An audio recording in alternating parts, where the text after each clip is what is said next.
Bienvenidos nuevamente. En esta ocasión hablaremos del Design Thinking, que es una metodología que sirve para generar ideas innovadoras que se centra en su eficacia en entender y dar solución a las necesidades reales de los usuarios. Proviene de la forma en la que trabajan los diseñadores de producto, de ahí su nombre que en español se traduce de forma literal como pensamiento de diseño, aunque nosotros preferimos hacerlo como la forma en que piensan los diseñadores. El Design Thinking se empezó a desarrollar de forma teórica en la Universidad de Stanford en California, en Estados Unidos, a partir de los años 70. ¿Cómo funciona? El Design Thinking se desarrolla siguiendo un proceso en el que se ponen en valor lo que nosotros consideramos sus características diferenciales, como son, por ejemplo, la generación de empatía. Hay que entender los problemas, necesidades y deseos de los usuarios implicados en la solución que estamos buscando para ellos. El trabajo en equipo, ya que pone en valor la capacidad de las personas a aportar con sus capacidades todo tipo de singularidades a la solución que estemos buscando. La generación de prototipos, ya que define que toda idea debe ser validada antes de asumirse como correcta. Primero debemos de probar para saber si nuestra solución es o no la mejor o la adecuada. Todo ello bajo una atmósfera en la que se promueve lo lúdico, o sea, el juego.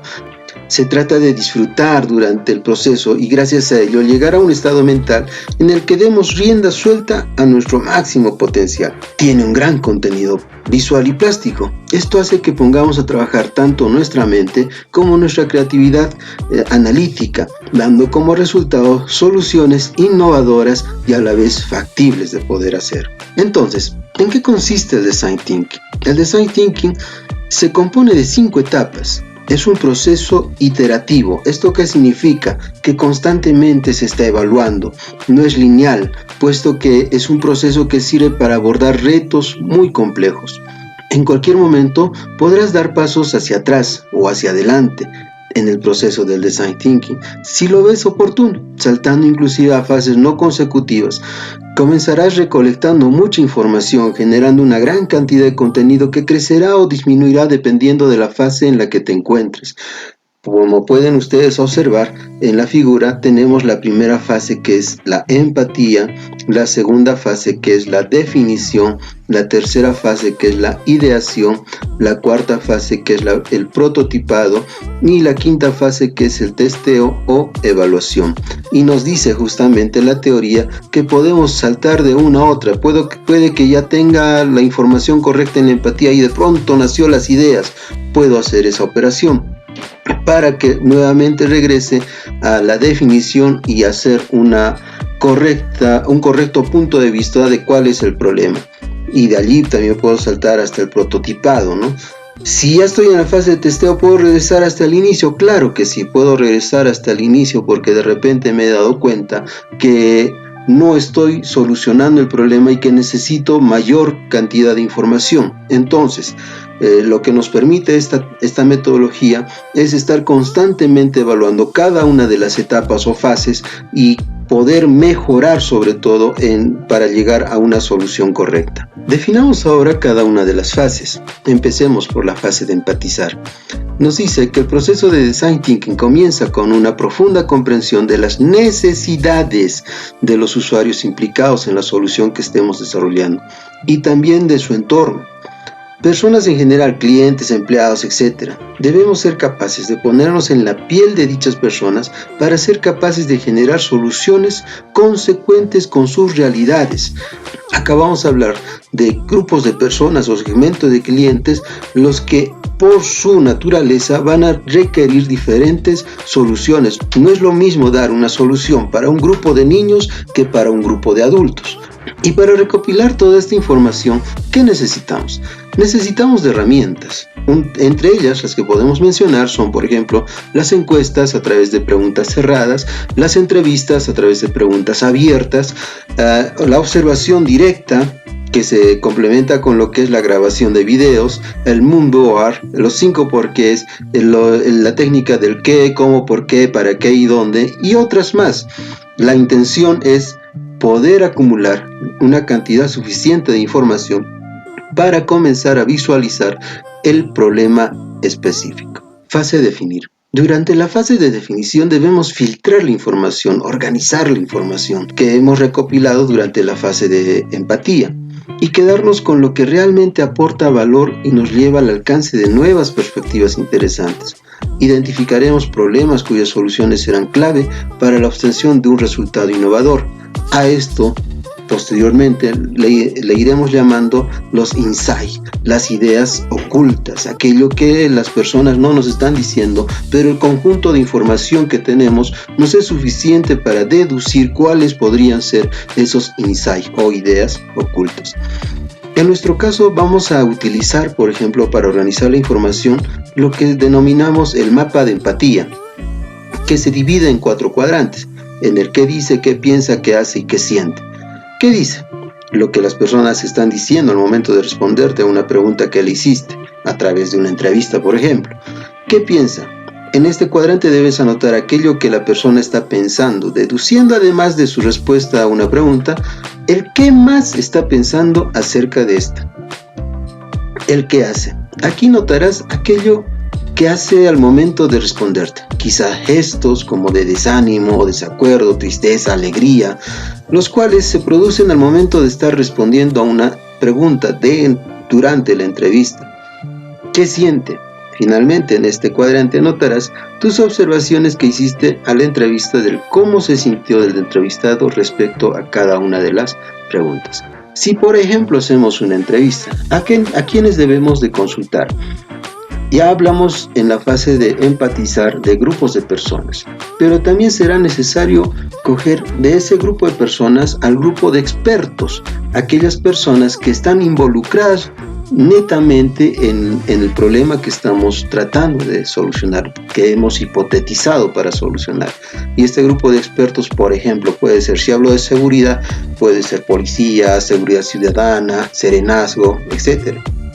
Si estoy hablando de frutas, por ejemplo, puede ser las señoras que venden en sus abarrotes, los fruteros o fruteras, las personas que consumen continuamente frutas, ¿no? Entonces, ese sería nuestro grupo de expertos. Ellos nos van a dar una calidad de información y esto lo vamos a poder filtrar a través del mapa de empatía. Fase idear. La etapa o fase de ideación tiene como objetivo la generación de un sinfín de opciones a través de varias técnicas. No debemos quedarnos con la primera idea que se nos ocurre. Ojo, estamos trabajando en equipo y el equipo obviamente, si es conformado por 5, ya tenemos mínimamente 5 ideas, y si cada uno aporta 2, ya tenemos 10 ideas. Entonces no podemos quedarnos con aquello que se nos vino a primera vista y comenzar a madurarlas, sino que tenemos que escucharnos primeramente y finalmente ver cuál es la idea más sugerente que puede o factible que puede solucionar nuestro problema. En esta fase, las actividades favorecen el pensamiento expansivo y debemos de eliminar los juicios de valor. A veces las ideas más estrambóticas o absurdas son las que generan soluciones visionarias. Para nuestro caso, mencionaremos uno de ellos como ejemplo, que se llama la técnica de Da Vinci. Claro que existen muchas más. Y esta técnica, por ejemplo, consiste en dar ideas sueltas de forma lineal para que nosotros luego podamos combinarlas tal como se ve en el ejemplo. Se han dado 5 ideas de forma lineal, por ejemplo, abrigos, drill, con capucha de cuadro, bolsillos, algodón, pero lo que nos permite este cuadro es poder hacer una serie de combinaciones e ir anotándolas para que al final, como se dijo anteriormente, elijamos la mejor idea o la idea factible de poderse realizar. ¿Existen otras técnicas? Claro que sí, como por ejemplo el brainstorming. Sin duda, la técnica más popular para potenciar la creatividad es la lluvia de ideas, donde los participantes de un grupo de trabajo aportan propuestas sin importar su verosimilitud y un ambiente libre de prejuicios. También tenemos el método Scamper. Por último, esta metodología de Design Thinking te ayudará a innovar aplicando una acción específica a un producto o servicio, sustituir algo, combinarlo, adaptarlo, modificarlo, darle otro uso, eliminar alguna parte o reorganizar los componentes. Estamos dentro de la fase de idear y se vale. todo lo que tu pensamiento pueda crear, innovar. Fase prototipar.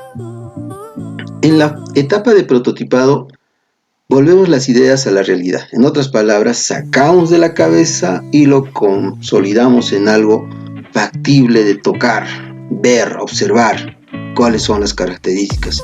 Construir prototipos hace las ideas palpables y nos ayuda a visualizar las posibles soluciones. Además, pone de manifiesto elementos que debemos mejorar, refinar o cambiar antes de llegar al resultado final. Entonces, ¿no sería mejor hacer un bosquejo pequeño de algo que quieres mostrar, cómo va a funcionar, qué características va a tener, a realizarlo de ya, construirlo gastando tu economía y todo lo demás? Para eso existe la fase de prototipado, en el cual a través de diferentes técnicas que también existen allí, vas a tú poder mostrar al cliente o al grupo de personas cuál es tu solución al problema que estás hipotetizando. Y como ejemplos tenemos los tipos de prototipado, que es el boceto, juego de roles, videos, maquetas. Ahora que estamos con la tecnología, también las maquetas digitales, impresiones 3D y entre otros que libremente tú puedes realizar o utilizar, para realizar prototipados. Arcilla, plastilina, cartones, etcétera, etcétera. Lo importante es que lo saques de tu cabeza y lo hagas tangible. Y por último tenemos la fase de testear o evaluar. Durante la fase de testeo probaremos nuestros prototipos con los usuarios implicados en la solución que estemos desarrollando. Esta fase es crucial y nos ayudará a identificar mejoras significativas, fallos a resolver, posibles carencias. Durante esta fase evolucionaremos nuestra idea hasta convertirla en la solución que estábamos buscando. Recuerda que esta solución la estamos dando para un grupo de personas. Ahora presentémosle a ese grupo de personas nuestro prototipo y que nos digan ellos qué está bien, qué está mal, qué cosa puedo yo mejorar. La intención de esta fase es que al final yo tenga un producto que me permita ser continuamente mejorado y lograr una solución adecuada con esta. Para nuestro caso, podemos utilizar, por ejemplo, lo que es la malla receptora. Y dentro de esta malla receptora, que está dividido también en 4 cuadrantes, puedo recibir cosas interesantes, que son las cosas positivas, todo aquello que le ha gustado al grupo de personas. Y yo lo voy anotando en este cuadrante. Tengo también, obviamente, las cosas que no le ha gustado al cliente, y estas las voy a ir anotando en el cuadrante que dice críticas constructivas. Allí yo voy a poder anotar qué cosas no le está gustando y está de más o debo de cambiar de repente. También existe el cuadrante de preguntas y dudas. Aquí vamos a poder nosotros anotar las dudas que el cliente haya tenido al observar nuestro prototipo. De repente se pregunta y cómo funciona y qué características tiene, qué más puede tener esto, etcétera, etcétera. Toda aquella pregunta o duda que esté naciendo de la visualización o del palpado con nuestro prototipo, la vamos a anotar en este cuadrante. Finalmente, tenemos el cuadrante de ideas nuevas. Siempre el cliente nos va a sugerir, nos va a decir, y si cambias esto, y si mejoras esto, o si haces estito más, ¿no? Nos está dando ideas, alcances que nos pueden servir para mejorar la construcción de nuestro prototipo y al final nuestro producto final. Todo esto, toda esta recepción de información nos permite mejorar la calidad del producto, solución que le estemos dando a nuestro grupo de clientes o personas afectadas por un determinado problema.